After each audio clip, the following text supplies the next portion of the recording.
Hello everybody, this is Australian Motorcycle News again. My name is Peter Bohm, as you should know by now. And we are here in the hospitality of MTA Level Up Moto3 team with fellow Australian rider Joel Kelso. Joel, thank you for having time for us. Thank you. It's a pleasure to be here. It's a pleasure to be here. This is your fourth year in the MotoGP. You're 22 years old. Halfway through the season, you are now in P4. You've been in P3 for a couple of races. And that's with 2 DNFs. So how did you rate your season so far? Yeah, I wish you asked me this last round because I was P3 in the championship. But overall it's it's been a good season. 2 DNFs now is can happen, isn't it? It's racing. The first round was a little bit difficult for us and we didn't manage to score any points. And the second round also we had the penalty from the first round. But then going in from round 3 onwards we made podiums pretty much week in, week out, which is good to have 3 podiums under our belt. And we've took a little dip in the last 2 rounds, but I think there's nothing to stress about. We'll pop back up to the next one. He calls Mugello P9 a dip, but just for your information, that was within 0.5 seconds of the winner. So you were in the battle, in the group, and lots of stuff happened there. Yeah, it's quite close, but on paper you're still P9, isn't it? I try to say it's a dip, let's say, and we've got to get back to the podium ways for sure this next one to be able to claw back in the championship as much as possible. A little bit about your bike, Joel. Like I explained, you probably know already that in Moto3 everybody's on a factory bike, but it's either a Honda or a KTM. There's probably more KTM, but everybody gets the same spec bike. And within that spec, you can try to make the difference by braking later, opening early, but also by setting it up better. But what you cannot do is tune the engine or make your own chassis. These are all given things. So you have a lot of gearbox ratios, primaries, secondaries to play with, but also, steering head angle, linkages, springs, the whole stuff. How involved are you on the technical side of setting up your motorbike, Joel? Yeah, actually I'm quite involved with it. I was worried for that. I was warned by people saying, speak with Joel about bike setup. He loves that. Yeah, no, actually I'm quite involved in it. I learned a lot over the last 4 years, especially to understand what I like more in my riding style, and then I try to, if something's not working, when the team finds a solution, I like to ask a question to understand, because, finally, always going forward in the future, you need that knowledge in the back of your mind, especially like even coming from last year where I learned a lot, and now in places where I'm struggling. This year, I know what fixes it, because last year we had the same, Exactly. I think it's really important for each rider, and also when you step up more and more, because the amount of information that MotoGP rider example needs to take on is crazy. So I think if you can already start to learn of that when you're in Moto3 and understand what you like more and what ways work better for you, for each different bike is different of course, but it's a bike at the end of the day. It's it's always going to be the same. If you like a bike that's agile or not agile, you understand what you want, or softer or harder bike, it all works with 2 wheels on the bike, you understand. So you have already on your side like a crew chief that is steering the mechanics and is more or less the filter between you and all the decisions are made. Then there is an electronic guy that sets up your ECU and studies your data. Are you also studying the data yourself as well? Because exactly. Like I will speak with my crew chief and understand where in sectors where we're struggling, and then try to study the data there to understand. Or if I have an issue in a certain part, then I will sit down with my crew chief and the data to be able to show the exact place on the data where I'm struggling. And normally, when I say that, we can see that in the data. Let's say if you're having an issue with the front end grip or something, you can normally see it in the data. So it's a data is let's say for me, I think it's a tool that you can work with. I don't think it's a solution that you look at a number and say, okay, it needs to be that number, because every track is different, every rider is different, let's say, but it's definitely a tool to help you be able to find the solution and be able to identify it, to say to the crew chief, okay, this is where I'm struggling. You can see that in data. Now let's try to eliminate that. Basically looking for confirmation. Exactly. So speaking of tools, your front brake on your bike, is it adjustable on the fly, and do you need to adjust it while you're riding? Look, on my bike I don't have that, let's say, component that you can adjust the brake, because honestly I don't think you need it so much with the Moto3, as in we don't get much fading of the brake, so you don't need to adjust it out.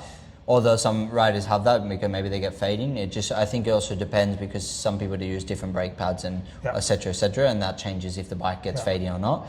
But I mean, I've ridden with bikes that have the adjustable thing. It's definitely a a tool that you can use, especially when it goes down. You know, when there's more temperature and stuff like that, it makes the brake a little bit more soft. And your rear brake, are you a rear brake user? I hope you are. Yeah. And can you tell us where you use it, if you use it? I use the rear brake sometimes too much. Let's say it's sometimes an issue, you know, because it's got to be a fine line if you use it too much. But yeah, I use it a lot. So what moments on a racetrack are you touching the rear more? Is it help with the last part of turning? Is it exiting when you tend to go too wide? Or no, it's just for the turning of the bike. So when we're trail braking the front brake, that's when I'm on the rear brake quite hard to be able to bring the center of gravity backwards a bit, you know, lift off some weight from the front wheel. So, and the other thing with the Moto3 is, I mean, everything is all air resistance. That's everything. That's why nobody can go away on his own usually in the lead, because the group always has in total less air resistance together, so they always hunt you down over the straights. How clever and experienced are you in finding always the right slipstream and finding your positions on the bike? Because I noticed some riders are always good in speeds and some riders are never. So it's not always the bike, it's also how you move and sit on the bike. Yeah, it's a difficult one. Moto3 is one of them classes that you need to have someone in front most races. It's not one of our strong points. Our strong point is riding alone and having the speed alone, which I think is really important. But at the same time, you need to be good at riding in a group, because some races like Mugello and Aragon, example, is a massive group, and it's not easy to manage. But yeah, it's one of them techniques you need for sure. Yeah, and yeah, like you said, the group and the air resistance is so important, and that explains also why in qualifying everybody is waiting and, you know, does everything to get to the first front or two rows. Yeah. But then sometimes they even forget to really do enough laps alone and make sure you have a pace, because at some point in the race you are alone. Exactly. So, but this, we are doing this in Asse, and Asse is a completely different track. Here sometimes quite early you already split the groups and then you don't bridge them anymore. How you plan to make sure you're on the first two rows here, Joel? And do you find this is important in us or not as much as I think it is? Yeah, for sure. Qualifying is super important, especially a track like this where it's possible to break away, let's say. And I think if we can be up there on the front two rows, we'll be able to maybe try to break the group, you know, if we have the speed. I mean, so at the start of the weekend, you know, how's your speed and the situation, the feeling with the bike, the base setup of the weekend, how it is. And I mean, if you feel strong, you try to break away, because at this track it's possible. Example, in Mugello, I didn't try to because it's impossible to break away there. It's next to impossible, let's say. And I don't see anyone that's done it before, so it's quite difficult to do. But yeah, definitely here it's possible, and we will try to make that for 100%. So the list of riders amount of crashing during the season is topped in Moto3 so far this year by one guy that went down 12 times this year. You did a total of 8 last year and now you're only on 3, which your results are better. So you definitely made a step, or how else do you explain crashing less than finishing up higher? Yeah, I mean, you don't want to crash, but at the same time you got to test the limits, isn't it? That's how you know where is the limit of each corner. But I think at the same time, if you're crashing 12 times in how many races? 9 races now, it's you know, you lose confidence and you lose important track time. So I try to manage the situation as best as possible by pushing the limits, but at the same time not throwing it down the road and wasting time. And to be honest, both of my crashes came in a race, so that can happen, you know, it's racing. But I try to avoid crashing for sure in important sessions like practices and stuff like that, because even though you got to test the limit, you want as much track time to get the laps on the tyres, you know, to know race distance for the tyre and to which tyre to use.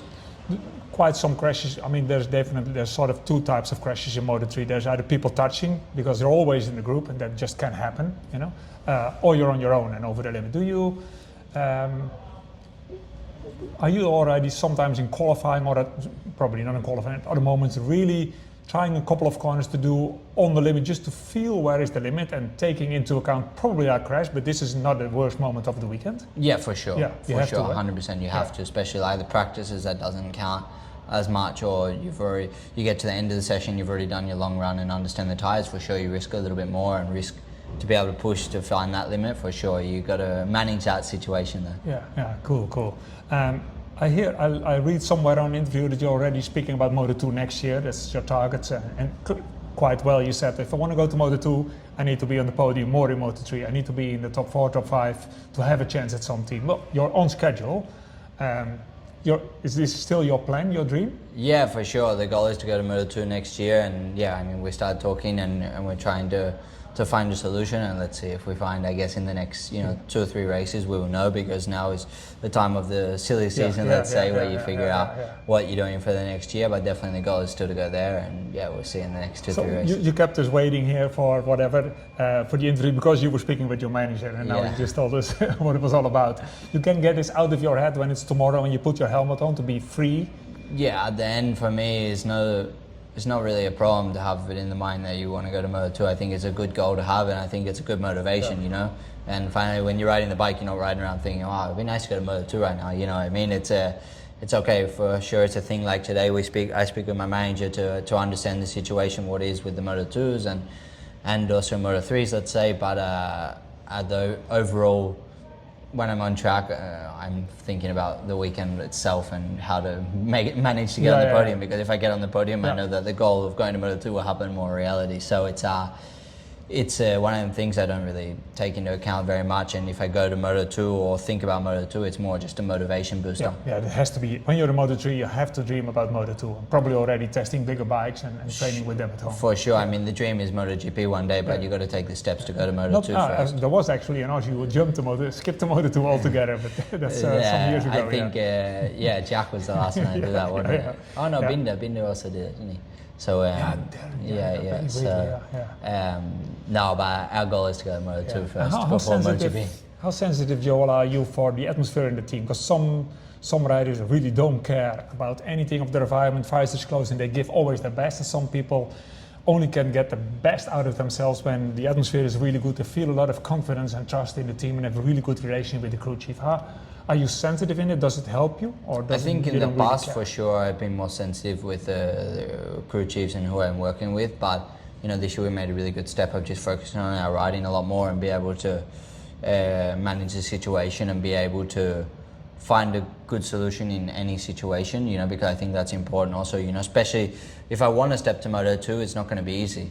And I think it's a huge step. Yeah, but I think if you can manage the situation even when everything's not perfect, is when the results will do the speaking for you. So I think, I've definitely made a big step with just being able to go out there and ride and find a solution to go fast. And even, to be honest, some of my best results have come at tracks that I dislike, the example this year with the podiums, And that's purely down to this year just being focusing on what I need to do and find out which track, how to go fast to that track and what's because every track has their own technique to go fast, and I just try to figure that out as fast as possible, and then try to manage to do that, and it's helped a lot, to be honest. We go back a couple of races to Le Mans. How much did that hurt? Yeah, it's horrible. It's so close to your first. Yeah, I mean, I got robbed. You got robbed. It is what it is, though. It's racing, and now we try to bounce back, and we have I don't know how many more races to try to get another race win, and it is what it is. We'll lead every single lap, which was unfortunate to not lead the checker flag. Every lap, and until the last corner. Exactly, but this is racing in Moto3, unfortunately. You couldn't avoid. There was really nothing else you could do. It was not in your hands. No, so this is Moto3 though. At the end, it's what we signed up for. Yeah. Well, you actually improved a lot, in my opinion, from watching you last year to this year in fighting in the group. The way you want to be in the group. Because in Moto3, following is like relatively easy. But the special guys are the guys that always are able to put themselves in front of the group and make sure that when the last 3 laps start, I'm there. Exactly. And now you're there. Well, that's exactly why I said there's been a dip in the last 2 rounds, because we haven't been able to be that strong championship leader, fighter, let's say, that can go to the front and push on the races. So that's why we need to bounce back this weekend and be able to show that we're a championship contender by fighting on the front and pushing the pace. Well, I keep my fingers crossed for you, Joel. You have something to say to your fellow countrymen in Australian motorcycling, because for sure people love what you guys are doing here. There must be a lot of respect for you guys. Yeah, well, I mean, the question is from all the Aussies, am I going to Moto2? Because they're all excited to support me in that class, and let's hope so. I hope I can make that dream come true for myself and also many other Aussies to be able to keep pushing on to arrive to MotoGP for the guys. So, I mean, I love all the support from Australia. It's massive, even when you're here and at some races, like when you have the Aussie crowd out here and they sometimes walk around the paddock, they're always the most enthusiastic fans. So I just, I love being back in Oz as well and going back there a lot more this year. I think that's helped. going back there in a couple of weeks. I can't wait to get back in Oz. I mean, it's going to be bloody cold, I think, now when I go back. But anyway, it's going to be a Bloody good cold is time. relative, probably. Exactly. Okay, thanks a lot and catch you later. Bye, guys.